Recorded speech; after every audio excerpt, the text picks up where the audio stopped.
one day after people. Nuclear reactors across the world begin shutting down into safe mode. When you lose power from outside the reactor, the safety systems are designed so it tries to shut down the core. A mechanical system automatically engages to halt the nuclear reactions. The uranium used for fuel in these plants is naturally radioactive, meaning it releases energetic particles as it decays. And there's more uranium at a nuclear plant than just what's in the reactors. Every 18 months, uranium in the core stops producing enough energy to sustain a nuclear reaction and has to be replaced. At that point, the fuel is dangerously hot. When they pull the fuel from the reactor core, that's when it becomes radioactive waste. It's thousands of times hotter than when you put it into the core, thermally and radioactively. So you then take that fuel and you put it in the fuel pools to keep it cool. Freshly removed fuel rods can reach a scalding 2,000 degrees. And it takes 40 feet of water maintained below 120 degrees to keep them from overheating. The amount of waste in the pool depends on how long the reactor is operated.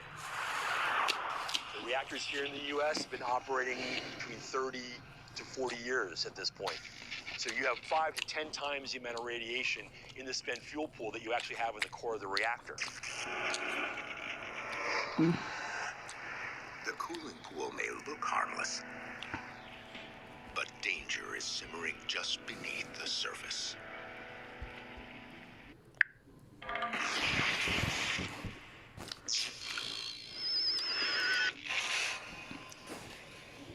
Days after people, discarded fuel rods are primed for a toxic reawakening. In the time of humans,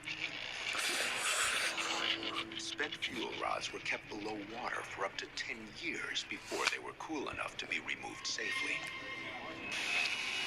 But now, with power lost to the cooling pools, heat from the rods is causing the water to boil away. Once the water level dips below the tops of the rods, and their temperature hits 700 degrees,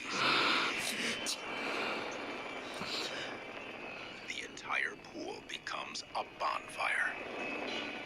And that would help propel all the radiation, 10, 20 cores worth, that are sitting in those spent fuel pools out into the environment, so whichever way the wind blew, those are the areas you'd be contaminated. An invisible killer has been unleashed, and nothing is safe for miles in each direction.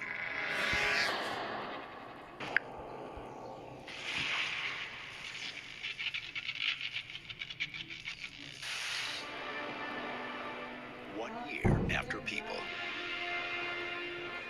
at nuclear plants where overheated fuel rods burst into flames, miles-wide dead zones leave a scar.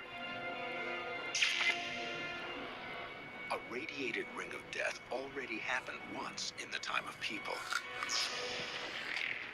It was caused by a malfunctioning nuclear reactor in Chernobyl in the former Soviet Union. The nuclear plant explosion in Chernobyl, Ukrainian Soviet Socialist Republics. This is the damage wrought by the failure of just one power plant. In a life after people, there are hundreds of sites where spent fuel rods will unleash their deadly radiation. What you're looking at are 440 commercial reactor sites plus the military sites that would become basically irradiated dead zones.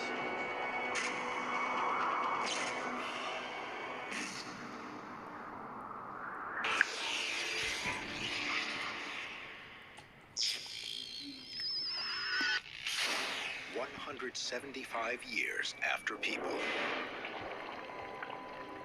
At nuclear power plants around the world, fires in the spent fuel pools burned out long ago.